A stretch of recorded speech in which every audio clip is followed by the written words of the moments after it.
NIMBONA AMAHORO yomboka nk'uruzi. Ndagusuhuje kandi ngushimira nshuti yanjye kandi muvandimwe wanjye wahisemo gutega amatwi iki kiganiro, ndetse nawe uzacyumva mu nyuma ku mateka n'imvano ku ndirimbo ya 34 ivuga ngo nimbona amahoro.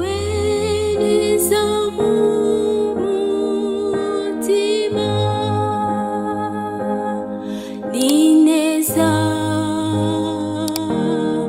datuje konguwe neza mu mutima. Ubwo nari nihebye cyane mbabajwe n'iby'inshuti yanjye ya kera yari yankoreye kubw'icyizere gikomeye nari nahayigiriye, nararyamye ndasinzira, ariko mu gukanguka nkanguka ndirimba indirimbo ifite amagambo atangaje agira ati ni neza ndatuje nguwe neza mu mutima. Naranezerewe cyane bituma mbyuka ncana agatara maze mfata agatelefone kanjye nshakamo iyo ndirimbo ya 34 ifite amagambo meza ngiye kugusomera. Igitero cya mbere kiragira kiti nimbona amahoro yomboka nk'uruzi, naho naba mfite ishavu komba kose njya nkunda kuvuga nti nguwe neza mu mutima.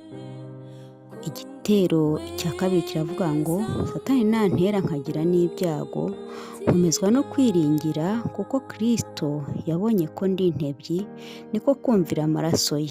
Hanyuma igitero cya gatatu kiragira kiti nshima cyane yuko mbabariwe ibyaha, nta na kimwe cyasigaye byabambanywe nawe ku musaraba, umutima wanjye shima umwami. Igitero cya kane kiragira kiti mwami itegutse umunsi uzagarukaho, ubwo ibicu bizarundwa impanda ivuzwe umwami agaruke, ntinguwe neza mu mutima. Shima cyane yuko mbabariwe ibyaha. Hanyuma icyo gusubiramo kiragira kiti ni neza ndatuje nguwe neza mu mutima. Ubwo nari maze kuyisoma yose numvise ihuye cyane n'ikibazo nari mfite, maze mfata icyemezo cyo gushaka inkomoko n'imvano y'iyo ndirimbo ya 34, uwayihimbye n'icyo yari agamije, ari nabyo namwe ngiye kubasangiza muri iki kiganiro. Ni neza datuje konguwe neza mu mutima. Usomye mu gitabo cyitwa Kuririmba usobanukiwe kuri page yaho 161 ndetse na page 162, iyi ndirimbo uzasanga yarahimbwe n'umugabo witwa Horatio Stanford. Uyu mugabo yavukiye i New York muri Leta Zunze Ubumwe za Amerika ku wa 20 z'ukwezi kwa 10 mu 1828. Uyu mugabo yari umushoramari ukomeye, yakundaga gukorera itorero rye, akaba inshuti y'umubwirizabutumwa w'ikirangire twese tujya twumva witwa Moody. Ababonye uyu mugabo bavuga ko yakundaga kuririmba, akaba umunyabwenge, agakunda Imana ndetse agakunda no gusoma ibyanditswe byera. Iyi ndirimbo kandi ishingiye ku magambo aboneka muri Zaburi igice cya 46 ku murongo wa mbere, handitswe ngo Imana niyo buhungiro bwacu, imbaraga zacu, ni umufasha utabura kuboneka mu byago no mu makuba. Uyu mugabo Horatio Stanford yari umugabo wubatse, yari afite umuryango, yari afite umugore ndetse n'abana 5, abakobwa 4 n'umuhungu 1.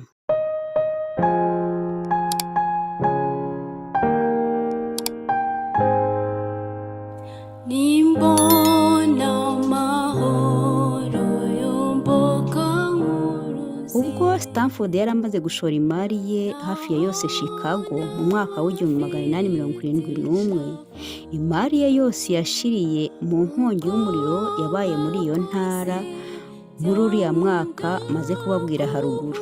Kandi mbere ho gato yari yagize n'ibindi byago byo gupfusha wa mwana umwe rukumbi w'umuhungu yari afite maze asigarana abakobwa 4. Hanyuma mu kwezi kwa 11 mu 1873, nyuma y'imyaka 2 gusa imari yabo itikiriye mu nkongi y'umuriro Chicago, uyu mugabo n'umuryango we bafashe icyemezo cyo kujya mu biterane by'inshuti ze Moody nk'uko nabivuze haruguru ndetse na Sanke. Ibi biterane byaberaga mu Bwongereza ndetse ngo babonereho n'umwanya wo kuruhuka. Ubwo igihe cyageraga ngo bagende rero, uyu Horatio yagize akazi kenshi gatunguranye bituma atajyana n'umuryango we. Abwira umugore we ati rero nimugende nzabasangayo. Niko kumvira amaraso ye. Ku itariki ya 22 z'ukwezi kwa 11 uwo mwaka, ubwato uyu muryango wari urimo bwagonganye n'ubundi bunini, maze mu minota 12 gusa ubwato buba burigise mu nyanja. Haciyeho iminsi itari mike hagara abarokotse iyo mpanuka harimo n'umugore wa Stanford. Nuko yandikira umugabo we ati ni njyewe njyenyine warokotse wo kubara inkuru.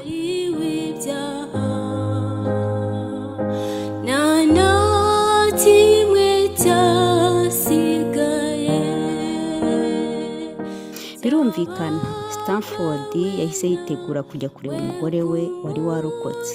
Nuko ubwo Stanford yari afashe urugendo agiye kureba umugore we warokotse, yasabye abasare ati nitugera aho umuryango wanjye warigitiye muzahanyereke.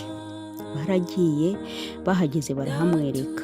Ari nabwo Stanford yahimbye ariya magambo avuga ngo nguwe neza mu mutima.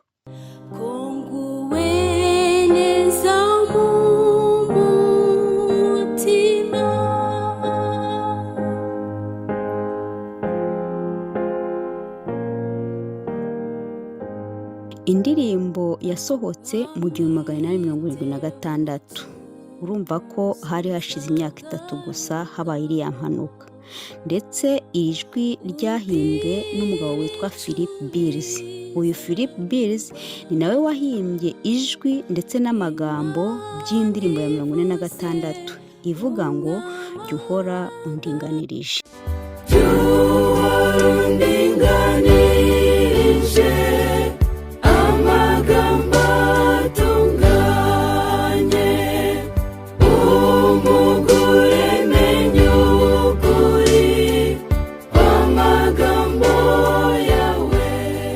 Wakibaza uti se uyu mugabo wahuye n'ibibazo bingana gutya kuki yashimye Imana? Kuki yavuze ko aguwe neza mu mutima? Uyu mugabo yahuye n'akaga gakomeye nk'uko nabivuze haruguru. Yapfushije umuhungu we umwe rukumbi yari afite. Nyuma gato ubucuruzi bwe bwose butikirira mu nkongi y'umuriro. Haciyeho indi minsi abana be 4 b'abakobwa barohama mu nyanja icyarimwe. Nyuma y'ibyo byose ati nguwe neza mu mutima. Iyo duteze amatwi igice cya 3 cy'iyi ndirimbo kitwereka neza impamvu nyamukuru uyu mugabo yashimye Imana. Kiravuga kiti nshima cyane yuko mbabariwe ibyaha, nta na kimwe cyasigaye, byabambanywe na Yesu ku musaraba. Umutima wanjye shima Umwami. Ikiremwa muntu ubwo cyacumuraga, Yesu Kristo yaratwitangiye ku musaraba. Ku bwa Stanford twakagombye guhora dushima Imana mu byo tunyuramo byose kubwo igitambo cyatumenewe ku musaraba. Ese waba ufite ibibazo bikuremereye? Waba ufite ingorane mu muryango? Amakonti yawe atameze neza? Kutagira akazi? Kuba imfubyi? Umupfakazi? Byagukundira se ukarenga kuri ibyo byose ukakira Yesu mu mutima? Bityo kugira ngo ubaza wese umusubize ko uguwe neza mu mutima. Iyo turebye muri Yobu mu gice cyaho cya mbere umurongo wa 21 ndetse n'uwa 22 hari amagambo avuga ati navuye mu nda ya mama nambaye ubusa, nzasubira mu nda y'isi ntacyo nambaye. Uwiteka niwe wabimpaye kandi niwe ubitwaye. Natwe iyaba twamenyaga ko tuzaba muri no si uko twaje, hari imyitwarire yakagombye kuturanga. Uyu mugabo Orasiyo mu buzima bwe yumvaga nta kindi asigaje uretse kuzabona Yesu. Kubwe mu gitero cya nyuma cy'indirimbo yaravuze ati, mwami tebutse umunsi uzagarukaho, ubwo ibicu bizarundwa, impanda ivuzwe, umwami amanuke, ntinguwe neza mu mutima. Yobu nawe mu byamubayeho byose ntiyigeze akora icyaha, habe no kubiherereza ku Mana, nk'uko bigaragara mu gice cya mbere ku murongo waho wa 22. Nshoje ikiganiro nkubwira nti nawe nubona amahoro yomboka nk'uruzi, naho waba ufite ishavu ujye ukunda kuvuga uti nguwe neza mu mutima. Gira amahoro. Kongo